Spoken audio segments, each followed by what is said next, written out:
નમસ્કાર વિદ્યાર્થી મિત્રો, ધોરણ 11 કોમર્સ અને 11 આર્ટ્સ વિષય ઇકોનોમિક્સ અર્થશાસ્ત્ર વિષયનું ચેપ્ટર નંબર 1 અર્થશાસ્ત્ર વિષય પ્રવેશ એનો આજે પાર્ટ 4. અત્યાર સુધી આ ચેપ્ટરના આપણે 3 વિડિયો લેક્ચરના સેશન ભણી ચૂક્યા છીએ. આગળના સેશનની અંદર એટલે કે અત્યાર સુધીના લેક્ચરોની અંદર આપણે અર્થશાસ્ત્ર વિષય પ્રવેશ પ્રકરણમાં જુદા જુદા અર્થશાસ્ત્રીઓએ આપેલી વ્યાખ્યાઓ અને અર્થશાસ્ત્રનો પ્રાથમિક પરિચય મેળવ્યો છે. અર્થશાસ્ત્ર વિશે ભારતના ખ્યાતનામ કે પ્રસિદ્ધ અર્થશાસ્ત્રી એટલે કે ચાણક્ય એટલે કે કૌટિલ્યએ શું ધારણા રાખી હતી, એ કૌટિલ્યની શું માન્યતા છે, એમની વ્યાખ્યા એમને શું આપી હતી અને એ કૌટિલ્યએ એટલે કે ચાણક્યએ રાજાશાહી શાસન વખતના સમયમાં એ અર્થશાસ્ત્રનો કઈ રીતે અભ્યાસ કર્યો હતો, એમનું વ્યક્તિગત ચિંતન એટલે કે એમનો વિગતવાર અર્થશાસ્ત્ર વિષયનો અભ્યાસ એ આપણે રજૂ કર્યો છે ચાણક્ય નીતિ તરીકે એમના અર્થશાસ્ત્ર નામના પુસ્તકની અંદર.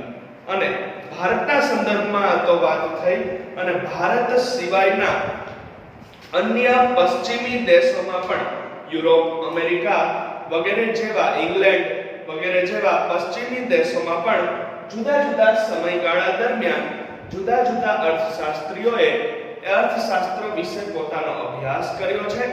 અર્થશાસ્ત્રનો એક સ્વતંત્ર વિષય તરીકે શેમાં ભેળવીને નહીં, કોઈના પર પણ આધારિત નહીં, એ રીતે અર્થશાસ્ત્રનો એક સ્વતંત્ર વિષય તરીકે એ પશ્ચિમના અર્થશાસ્ત્રીઓએ અભ્યાસ કર્યો છે.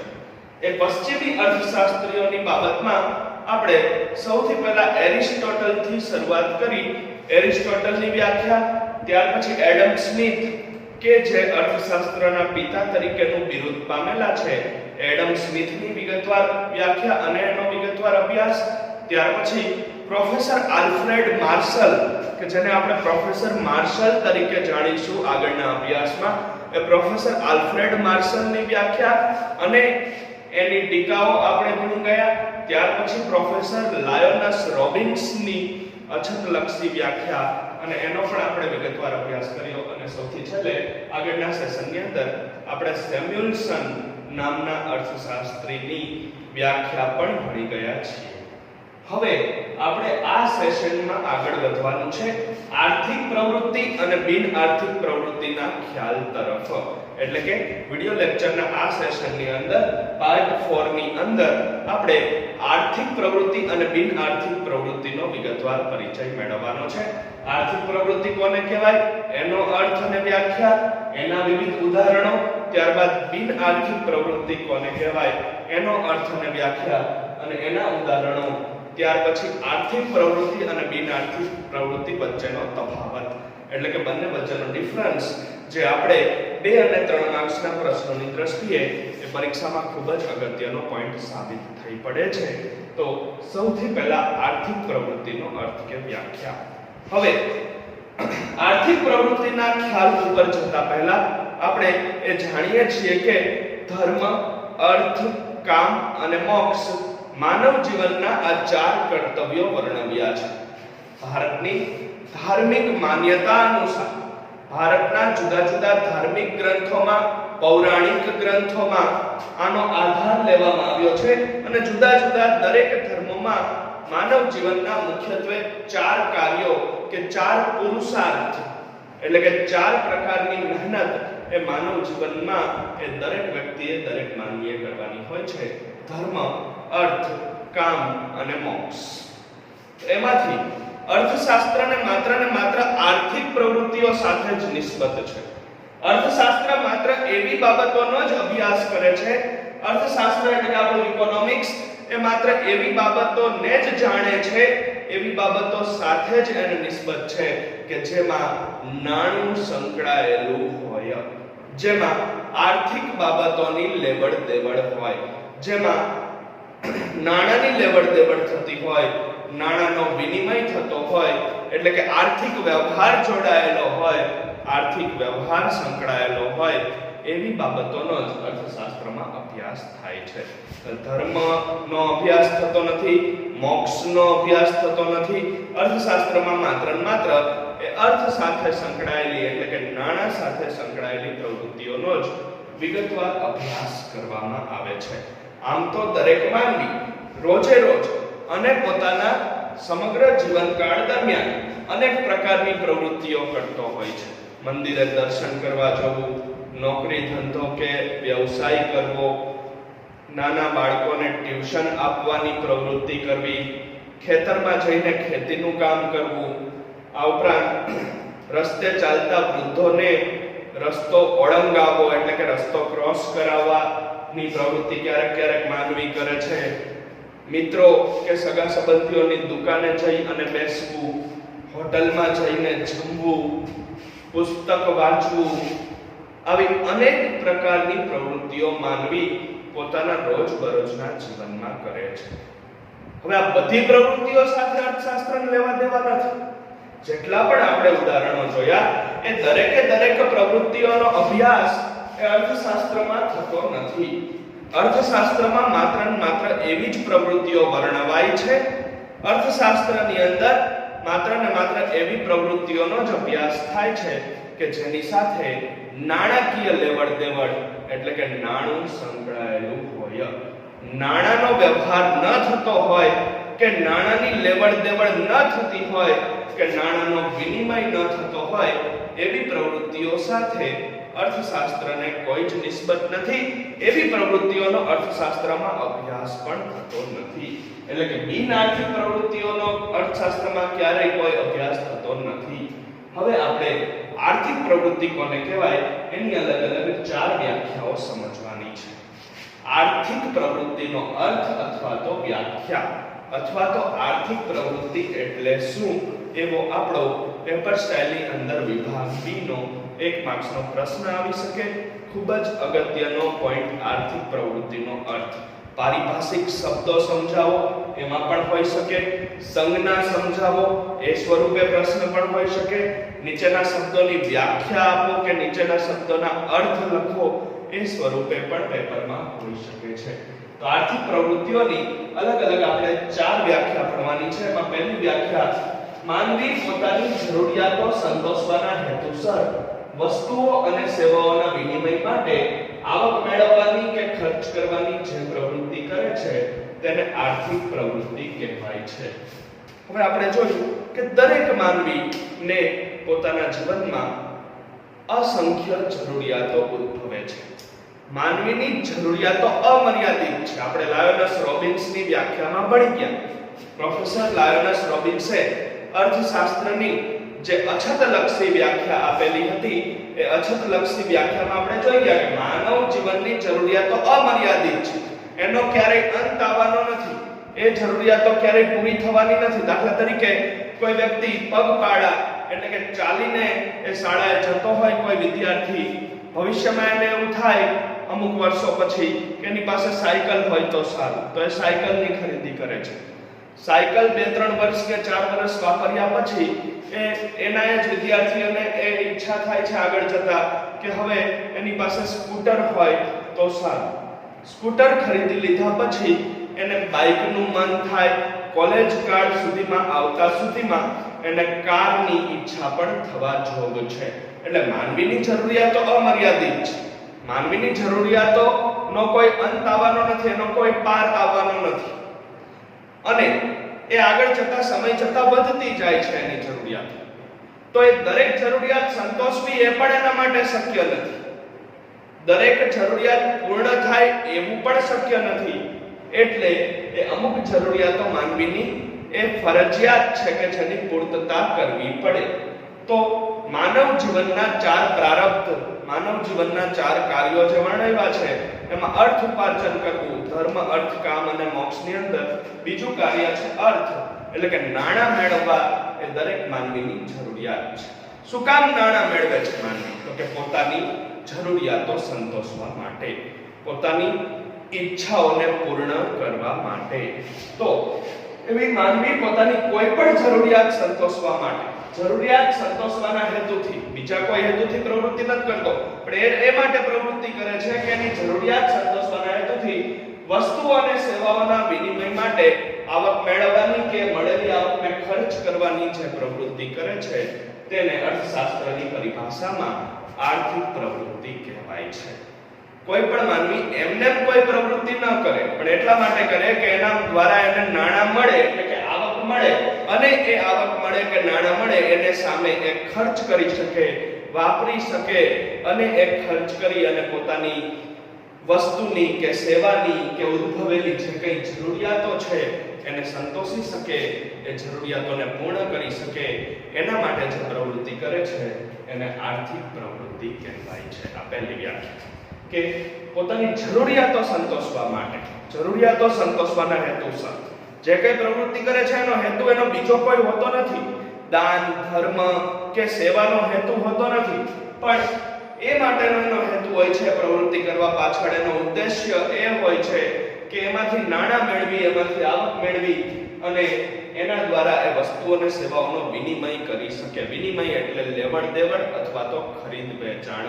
દાખલા તરીકે અહીંયા આવી અને શિક્ષકો દ્વારા દરેક વિદ્યાર્થીઓને લેક્ચર વાઇઝ શિક્ષણ આપવામાં આવે છે, તો શિક્ષકનો હેતુ શું હોય કે ભણાવીને અથવા તો શિક્ષણ આપીને એ વિદ્યાર્થીઓ પાસેથી ફી સ્વરૂપે આવક મેળવે, ફી સ્વરૂપે નાણાં મેળવે, અને એ નાણાંમાંથી પોતાના માનવ જીવનની એ જરૂરિયાતો સંતોષી શકે, જરૂરિયાતોને વ્યવસ્થિત રીતે પૂર્ણ કરી શકે.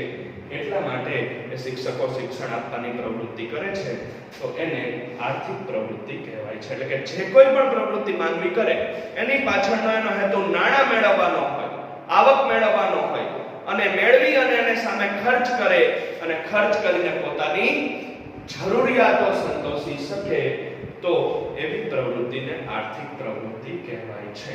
બીજી વ્યાખ્યામાં પણ આપણને એક સ્પષ્ટતા કરી છે. જુઓ, જરૂરિયાતોના સંતોષ માટે, વસ્તુઓ કે સેવાઓ મેળવવા માટે આવક પ્રાપ્તિ કે ખર્ચ કરવાની પ્રવૃત્તિ એટલે આર્થિક પ્રવૃત્તિ.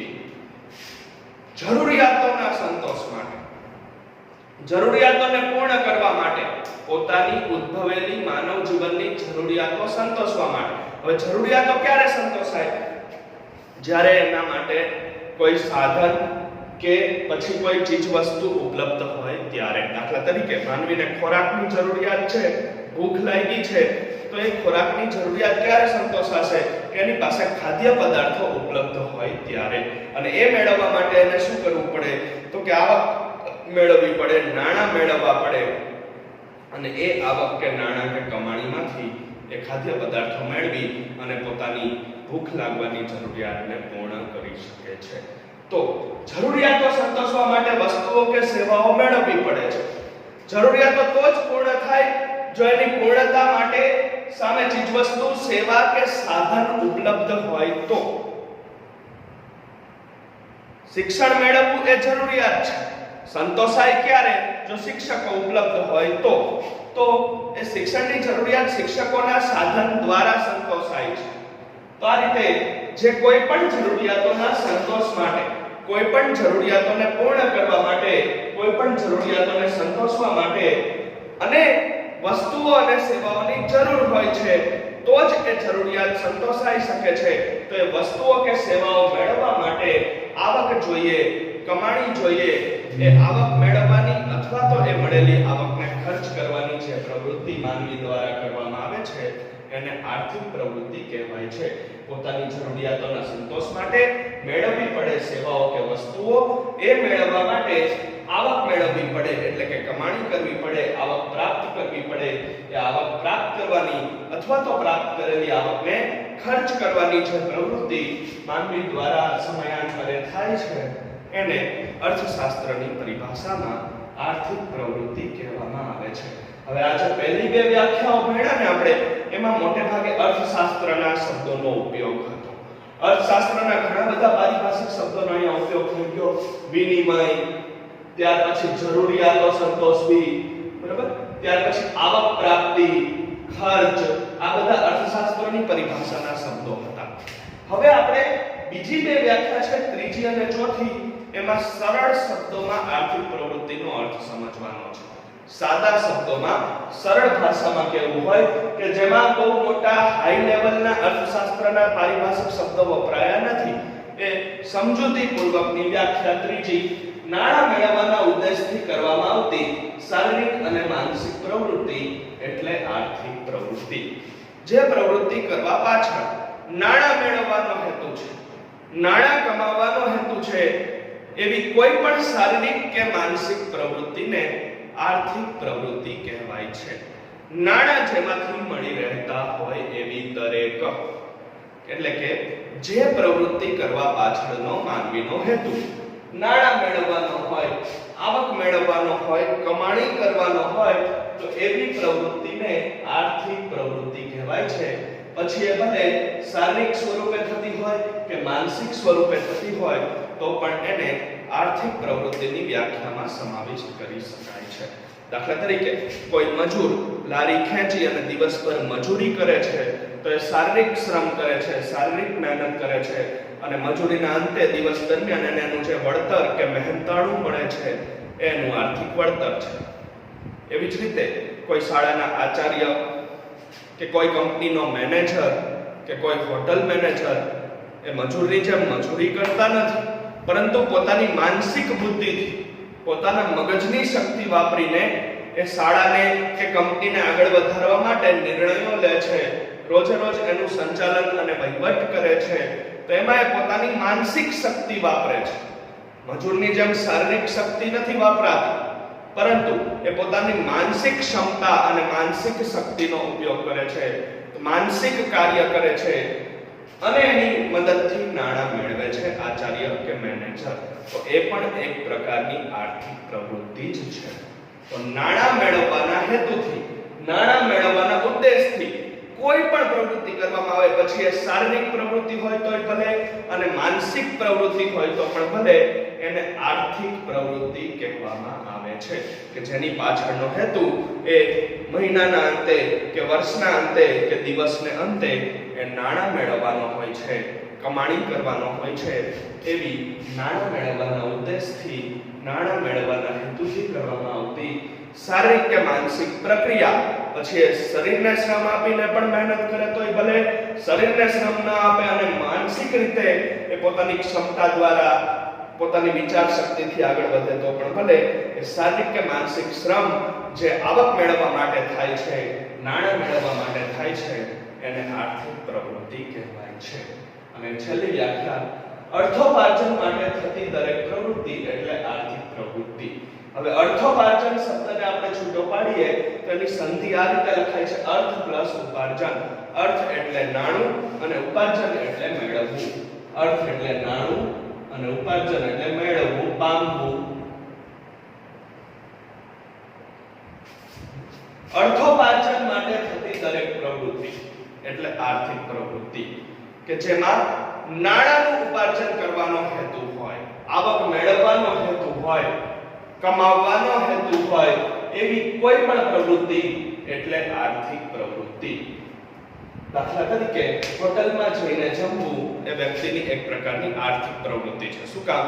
તો કે હોટલમાં જઈને જમવું એ એની ઈચ્છા છે, એની જરૂરિયાત છે અને એ પૂર્ણ કરવા માટે એ નાણાં આપીને, વળતર આપી અને જમે છે હોટલમાં જઈને. તો હોટલવાળા માટે એ કમાણી છે, હોટલના માલિક માટે એ આવક છે. તો હોટલના માલિક માટે પણ એ આર્થિક પ્રવૃત્તિ છે અને જમનાર ગ્રાહક માટે પણ એ આર્થિક પ્રવૃત્તિ છે, કારણ કે પોતાની ઈચ્છાને, પોતાની જરૂરિયાતને સંતોષવા માટે હોટલમાં જાય છે અને નાણાં આપીને, એક પ્રકારે વળતર આપીને અને પોતાની ઈચ્છાને કે જરૂરિયાતને સંતોષે છે. તો હોટલમાં જઈને જમવું એ આર્થિક પ્રવૃત્તિનું ઉદાહરણ છે. બીજું ઉદાહરણ આપણે લઈ શકીએ થિયેટરમાં જઈને ફિલ્મ જોવી. તો ફિલ્મ જોવી અને ફિલ્મ જોઈને મનોરંજન મેળવવું એ વ્યક્તિની જરૂરિયાત છે અને એ સંતોષવા માટે, એ જરૂરિયાતની પૂર્તિ કરવા માટે એ વ્યક્તિ થિયેટરમાં ટિકિટના નાણાં ખર્ચી અને 2 કે 3 કલાકની મૂવી જોઈને આવે છે.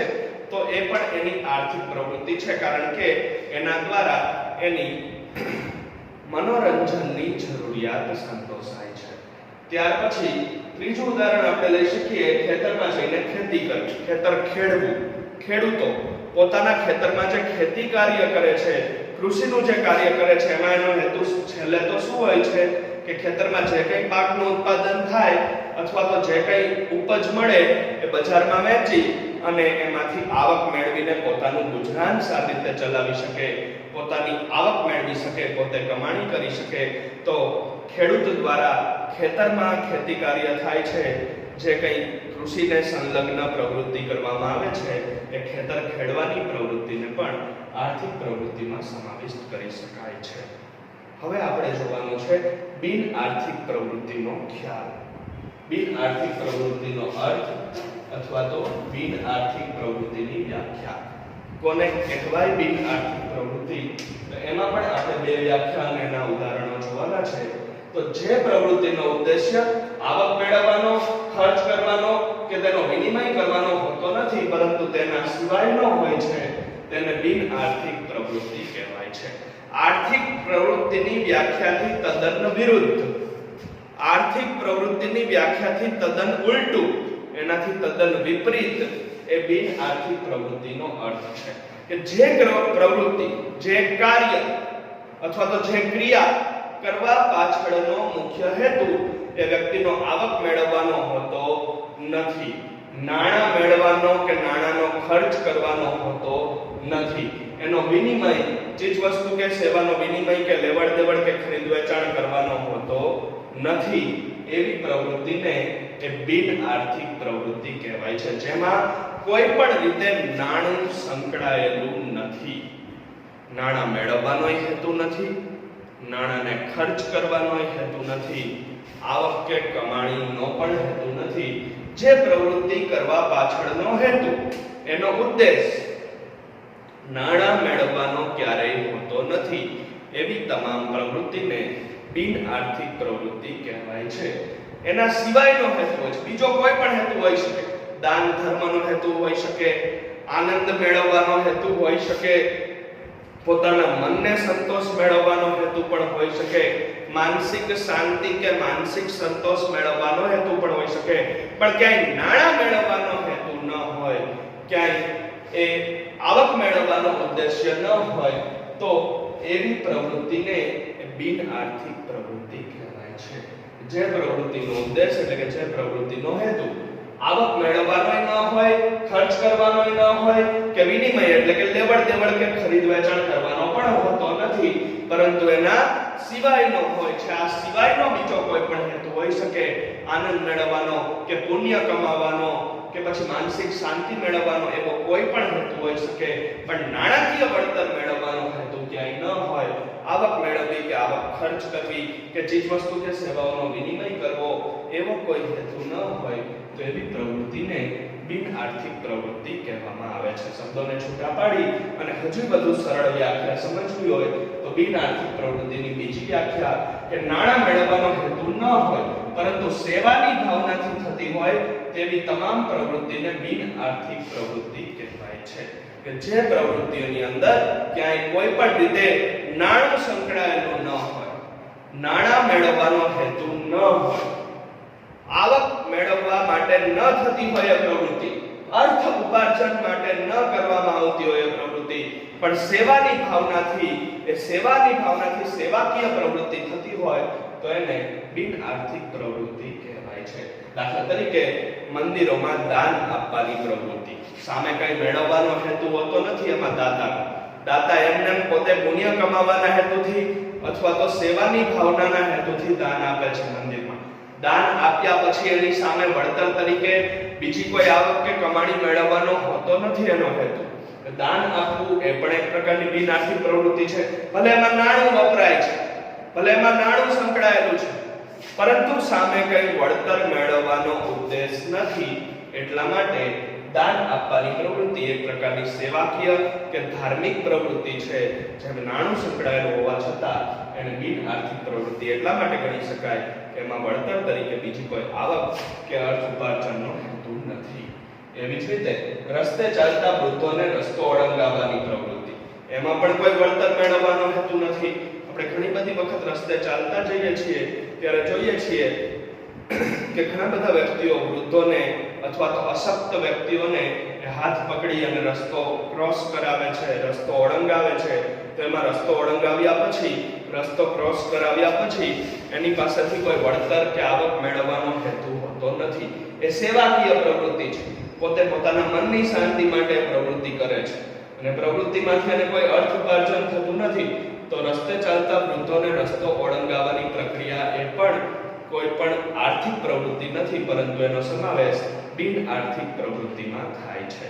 અને હવે આગળ ઉપરની આર્થિક પ્રવૃત્તિની અને બિન આર્થિક પ્રવૃત્તિના ખ્યાલની વ્યાખ્યાઓ અને ઉદાહરણો સમજ્યા પછી આપણે હવે આર્થિક પ્રવૃત્તિ અને બિન આર્થિક પ્રવૃત્તિનો તફાવત સમજવાનો છે. આર્થિક પ્રવૃત્તિ અને બિન આર્થિક પ્રવૃત્તિ વચ્ચે પાતળી ભેદ રેખા છે. બંને વચ્ચે ડિફરન્સ છે, બંને વચ્ચે તફાવત છે. આ તફાવત આપણને 2 અથવા તો 3 માર્ક્સની અંદર પૂછાઈ શકે છે.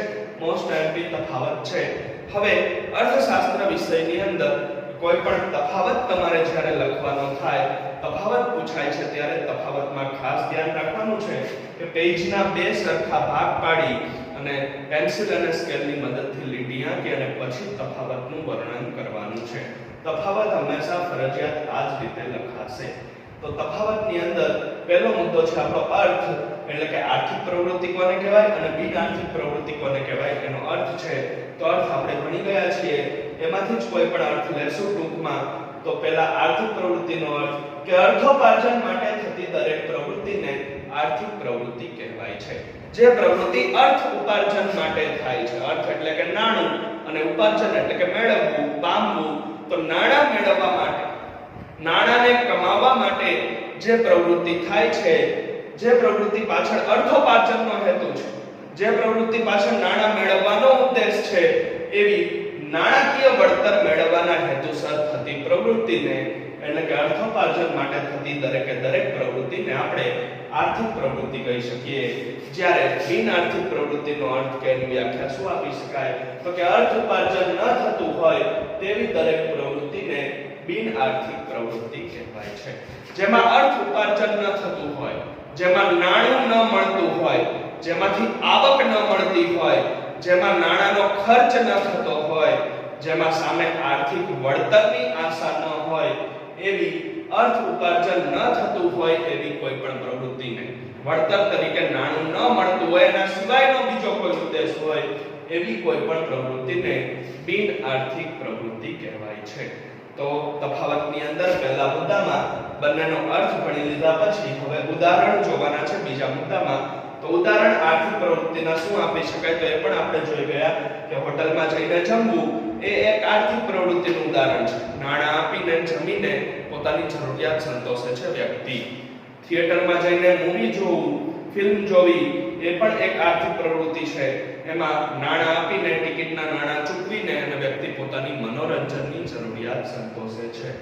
નાના બાળકોને ટ્યુશન આપવાનું કાર્ય કરવું, બાળકોને ટ્યુશન આપી કે શિક્ષણ આપી બદલામાં ફી સ્વરૂપે વળતર મેળવે છે, આવક મેળવે છે વ્યક્તિ, તો એ પણ એક આર્થિક પ્રવૃત્તિનું ઉદાહરણ છે. ખેતરમાં જઈને ખેતી કરવી, એ ખેતર ખેડવું એ પણ આર્થિક પ્રવૃત્તિ છે. એ ખેતીમાંથી મળેલા પાકને બજારમાં વેચી અને ખેડૂત આવક મેળવે છે. આ દરેક પ્રકારની પ્રવૃત્તિ એ આર્થિક પ્રવૃત્તિના ઉદાહરણો છે. હોટલમાં જઈને જમવું, નાના બાળકોને ટ્યુશન આપવું, ખેડૂતને ખેતી કરવી અને થિયેટરમાં ફિલ્મ જોવી વગેરે. જ્યારે બિન આર્થિક પ્રવૃત્તિમાં તો કે મંદિરોમાં દાન આપવું, રસ્તે ચાલતા વૃદ્ધોને રસ્તો ઓળંગાવવો વગેરે બિન આર્થિક પ્રવૃત્તિના ઉદાહરણો છે. જેમાં ક્યાંય કોઈ આવક મેળવવાનો હેતુ નથી, એના સિવાયનો બીજો ઉદ્દેશ છે, સેવાનો ઉદ્દેશ છે, ધર્મનો ઉદ્દેશ છે, એવી પ્રવૃત્તિ એને બિન આર્થિક પ્રવૃત્તિ કહેવાય છે. મંદિરમાં દાન આપીને પુણ્ય કમાવાનો ઉદ્દેશ છે. ત્યાર પછી રસ્તે ચાલતા વૃદ્ધોને રસ્તો ઓળંગાવવો એ પણ સેવાકીય, સેવાનો ઉદ્દેશ છે. તો જેમાં એ નાણાંનો હેતુ નથી, વળતર તરીકેની સામે નાણું મળતું નથી, એના સિવાયનો બીજો ઉદ્દેશ છે, એના સિવાય નાણાં સિવાયનો બીજો કોઈ હેતુ રહેલો છે, તો એવી પ્રવૃત્તિ એ બિન આર્થિક પ્રવૃત્તિમાં સમાવેશ છે. એના પણ આપણે ઉદાહરણો જોયા. હવે તુલના, આર્થિક પ્રવૃત્તિમાં શેની તુલના કે સરખામણી થાય, જ્યારે બિન આર્થિક પ્રવૃત્તિમાં આવી કોઈ તુલના કે સરખામણી થાય કે નહીં, એના વિશે આપણે ત્રીજો મુદ્દો જોવાનો છે. તો કે આર્થિક પ્રવૃત્તિમાં સામે કશુંક મેળવવાની આશા સાથે હંમેશા લાભ અને ગેરલાભની તુલના થાય છે.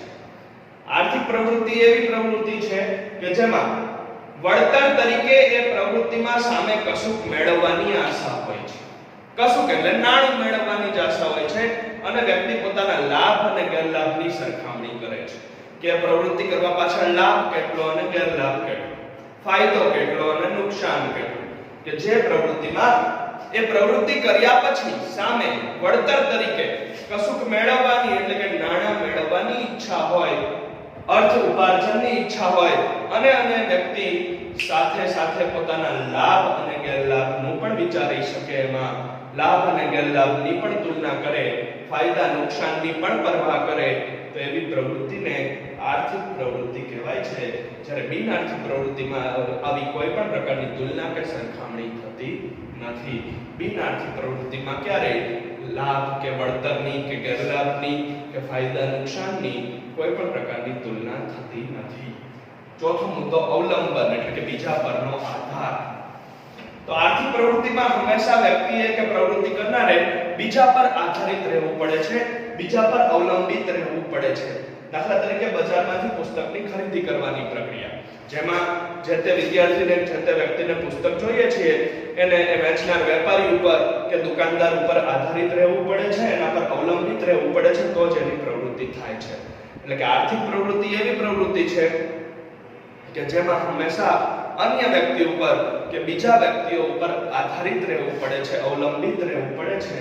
જ્યારે બિન આર્થિક પ્રવૃત્તિમાં ક્યારેય કોઈના પર અવલંબન હોતું નથી, એટલે કે બીજા પર આધાર રાખવો પડતો નથી.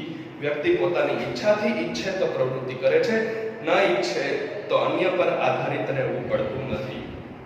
દાખલા તરીકે પુસ્તક વાંચવાની પ્રક્રિયા, પુસ્તક વાંચવું કે નહીં એ વ્યક્તિની ઈચ્છા પર અવલંબે છે, એમાંથી કોઈ વળતર મળવાનું નથી, તો એને બીજા પર આધારિત રહેવું પડતું નથી. તો આ છે આર્થિક પ્રવૃત્તિ અને બિન આર્થિક પ્રવૃત્તિ વચ્ચેનો તફાવત. હવે પછીના સેશનમાં આપણે એકમલક્ષી અર્થશાસ્ત્ર અને સમગ્રલક્ષી અર્થશાસ્ત્ર વિશે પરિચય મેળવીશું.